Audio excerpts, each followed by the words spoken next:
ቡርኩ ቆሻሻ እየቀርጹ ከውጭ እንደመጣው በቃ ይሄ ገላሃለው ወገኖች ይሄ ነገር በጣም እየተደጋገመ ነው። ከሁለት ሳምንት በፊት በሰራውት ቪዲዮ ላይ በታዳጊዎችና በህፃናት ላይ ተመሳሳይ ድርጊቶች እየተደረጉ እንደነበር አብረን አይተናል። ይባስ ብለው በአደባባይ በሙዚቃችን ላይ የምናስተላልፈውን መልእክት ብቻ አይደለም፣ ሙዚቃ ብቻ አይደለም፣ ማስፈራሪያና ዛቻ ብቻ አይደለም፣ በትክክልም እንኖረዋለን ብለው በዚህ መልኩ አረጋግጠውታል። ሰላችሁ አሁን ዲስ ላይ ምናምን እንደሆነ 49 ምናምን ሁሉም ሰው ያውቃል ምናምን እና ተደወለልኝ ምናምን ምን እሺ ምናምን ስል ምናምን የሆነ ፍሪክ ምናምን የሆነ ስፓት አረረረረ አንቺ እንዴት ደስ እንዳለኝ ሲደወልልኝ ብትል ስፓት ምናምን እያፈላ ነው ምናምን አይተነዋል አለ።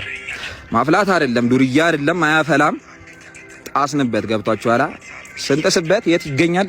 ምግብ ቤት ያራዳ ልጅ ምግብ ቤት እየበላ እንዲ አውጥቼ ማለት ነው። ከዚህ በላይ ገብቷችኋል። መቼስ እንግዲህ አይወራም። ያራዳ ልጅ ግን ምን እሺ ግን አይ ዱርዬ ነኝ ምናምን ምን እሺ ጋን ስታይ እንደዛ የምደነግጠው ያራዳ ልጅ አይታችሁ አታውቁም እንዴ? ጋን ያራዳ ልጅ የሆነ አላ እንዲ ጋን ምናምን ሳወራ ምናምን የሆነ ለክሊፕና እዚህ ፊልተር ምናምን ኤዲት እንዲደረግልኝ ይመስላል እንዴ? ይዛሃለው እንዲ ግንባርን ነው መደፋ ገብቷላ። ዛሬ ብቸኛ ያልሞተበት ምክንያት ማን ነው? ልጁ ዱርያ ለመሆኑ ነው። ገብቷላ። ብቸኛ ያልሞተበት ምክንያት ዱርያ አይደለም ፍሪክ ነው። ለዛ ቀጥቅጬ ገብቷላ ከነ ማለት ነው። እዛ ክሊፕ ላይ ያለህ ማለት ነው። ስሱን ዛሬ ጀምረናል። እንዲ ስንተና እዛ 8 ቆምጪ ይዛሉሽ ገብቷላ አይደል? አንተ እንኳን ጀለሶቼን እስካን ልታረግ ማለት ነው እንዲ 3 ሆናችሁ ማለት ነው። አንተ ስትደበደብ እንዲ አላ አንደኛውን ዝም ብዬ በጥፊ አላ ስደበርበት የሆነ ልጅ ምትራሱ አይደለም ጥፊ ከተመታህ ማን ንቀት ነው ያራዳ ልጅ በጥፊ እያልኩ ለምናምን ራሱ ማለት ነው። አንደኛው ጥጉን ያዘ፣ አንደኛው እንዲ የሆነ ወደዛ ምናምን ይሄዳል። አንደኛው አረ በስመ አብ እኔ ግራ ገባኝ እኮ አንተ። የኢትዮጵያ መንግስት አላ የአትሌቲክ ምናምን የስፖርት ፌዴሬሽን አጥፍቷል። በቃ ጀለሶች ነበር መሆን የነበረባቸው። ገብቷላ። ምን እሺ እንደዚህ መቀየሳ ጀለስ እንደዛ እየተቀጠቀጠ አንተ ይሄን ነበርክ። ከዛ እንደዛ ወንፊት አድርጌለ ወጣ። በዛ ላይ ደግሞ ጋን ስታይ እንደዚህ አደንግጥ ገብቷል። እንዲ ዱርዬ ነኝ ምናምን የምትል ከሆነ ማለት ነው ያጋጥማል። ያራዳ ልጅ ይደቀንብሻል። አትይም ይደቀንባል። ገብቷላ። ዝም ብለህ ማውራት አይደለም። የኔን የጨኔን የፒሲና የጀለሶችን ስም ከሰማህ ማለት ነው ሪስኩን ትወስዳለህ። ለማንም ሰው ነው የምናገረው። ገብቷላ። ከዚህ በኋላ ማለት ነው ማንም ሰው እኛን ዲስ ለማድረግ የሚሞክር ከዚህ ልጅ ይማር። ሌላንም ደግሞ ይይዛሃለሁ። ገብቷላ። ይይዛሃለሁ። እዛ ዲስ ምናምን የሚፈልግ ሰው ከኔ ጋር ማለት ወፍ ዲስ አላረጋችሁም እና ለገባው ለፋኖቼ ነው የምናገረው። ገብቷል። ዲስ ምናምን ወፍ እኔ አልመልስም። ይይዛሃለሁ መጥቼ ገብቷል። እና ቦታና ጊዜ እኔ ግድ አይሰጠኝም። 40 ሰው በተሰበሰበበት ነው መጥቼ እንዲ አፈር ያረኩ። ገብቷላ። ብቸኛ ያልሞተበት ምክንያት ማን ነው? ህፃን ስለሆነ ነው። ህፃን ምናምን ስለ በእድሜ አይደለም። ያራዳ ልጅ ከናንተ ማን የ9ኛ ክፍል ልጅ ምናምን አይዶን ነው ማን የሆነ 9 ዓመት ህፃን ልጅ አከብራለሁ። እዛ ጺም ባበቀለ ምናምን እዛ ያደክ ከመሰለ እና የዚህ ጉዳይ ባለቤት ህዝብና መንግስት መሆን ሲገባን እኔን የመሰሉ አንዳንድ ዩቲዩበሮች ናቸው ለዚህ ጉዳይ ትኩረት እንዲሰጠው እየጮሁ ያሉት። ሰይፉ ፋንታውንም ቢሆን ስም ጠርቶ መናገር ነበር የቀረው። ግን እንደ የሚመጡትን ልጆች ካነሳ አሪፍ ልጆች እናያለን፣ ተሰጥኦ ያላቸው። የዛኑ ያህል ደግሞ መቼም ምርት ውስጥ እንክርዳድ አይጠፋምና ይሄ ስልቱን መበሻሸቂያ ልክ እንደወረደ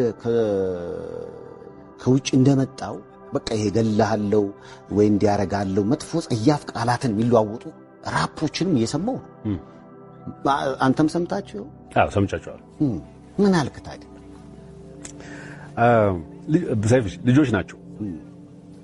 አንዳንዴ እኔን ነው እነሱ ውስጥ ማየው ኢሳይድና ዌስት የሚል ነገር የማምጣት ስሜት አለ እና እነዚህ ልጆች በዛ አይን ነው አሁን ማያቸው። በእኔ አይን ነው ማያቸው። ከዛ ከሁለት ዓመት በኋላ ያያቸው በጣም ጎበዝ ልጆች ናቸው። ፍሎ አደራረጋቸውን ድሪል ሻፕ የሚሰሩ ልጆች አሉ። አንዳንድ ልጆች ደስ የሚሉ ልጆች አሉ። ከሁለት ከሶስት ዓመት በኋላ ስታያቸው እኔ ታጠፍኩት እጥፋት እንደሚታጠፉ እርግጠኛ ነኝ። እኔ ምን አልኩ አየሁና ኢሳይድ ዌስት ምናምን ሲል አይቼ ተደባድበን ተጣልተን ምናምን ቤት ገባሉ። በቪሲዲ ስናይ የዛ ጊዜ ላይ የነበሩ ልጆች ደግሞ ሙዚቃ የሚሰሩ ልጆች ደግሞ ውጭ ላይ እነ ባዋውም አሉ፣ ልል ሮሚዮ ምናምን ይባሉ አሉ። ባዋውን ሳየው በዛ እድሜው የሆነ ብር ይዞ ምናምን ስለሆነ ቆንጅዬ ልጅ ምናምን አለ ኢሳይድ ዌስት እርግፍ አድርጌ ትቼ ወደ ዘመናዊ ማርኝ።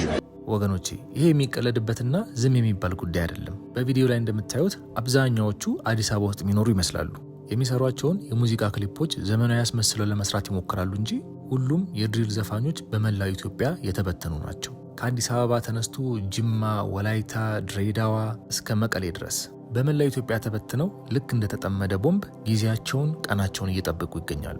እመኑኝ ያ ጊዜ ደርሶ እነዚህ ልጆች ከተጠመዱበት ቦታ ቢፈነዱ ማህበረሰቡ መንግስትም ሊቆጣጠራቸው አይችልም። እነዚህ ልጆች በሙዚቃ ውስጥ ተደብቀው የአሜሪካንና የእንግሊዞቹን የማፊያና የወሮበላዎቹን ቡድን ሲስተም ተከታይ ናቸው። አለባበሳቸውን፣ በሙዚቃቸው ውስጥ የሚጠቀሙትን ቃላቶችና ከሙዚቃው በኋላ ለመኖር የሚፈልጉትን የላይፍ ስታይል ማየት በጣም ቀላል ነው። ልክ እንደ አሜሪካኖቹ ወሮበላዎች አብዛኞቹ የድሪል ዘፋኞች ኮንዶሚኒየም አካባቢ ነው የሚኖሩት።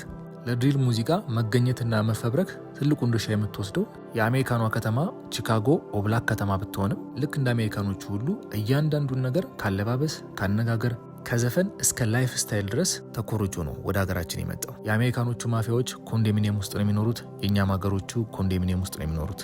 አሜሪካኖቹ በኮንዶሚኒየም፣ በአፓርትመንት፣ በብሎክ ተከፋፍለው ተኳኮሳሉ፣ ይገዳደላሉ። የኛዎቹም እስካሁን የተገዳደለ ሰው ባልሰማም ያለ ሰፈሩ ያለ ብሎኩ የመጣውን በቪዲዮ መጀመሪያ ላይ እንዳያችሁት ይደበድባሉ፣ ይቀጠቅጣሉ። እነዚህ የቺካጎ ማፊያዎች በብሎክ ተከፋፍለው አደንዛዥ እጽ ይሸጣሉ። የኛዎቹም ልክ እንደዛው።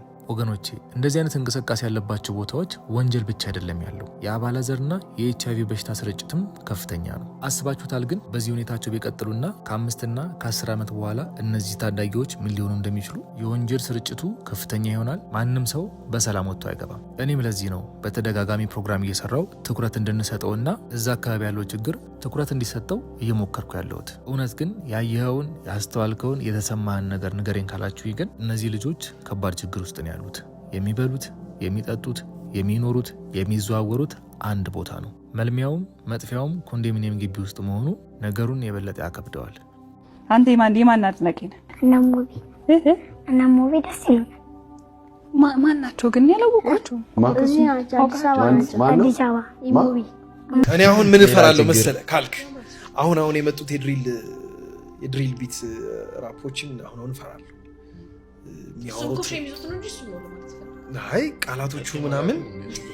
ቃላቶቹ ምናምን ስትሰማ ትደነግጣለህ።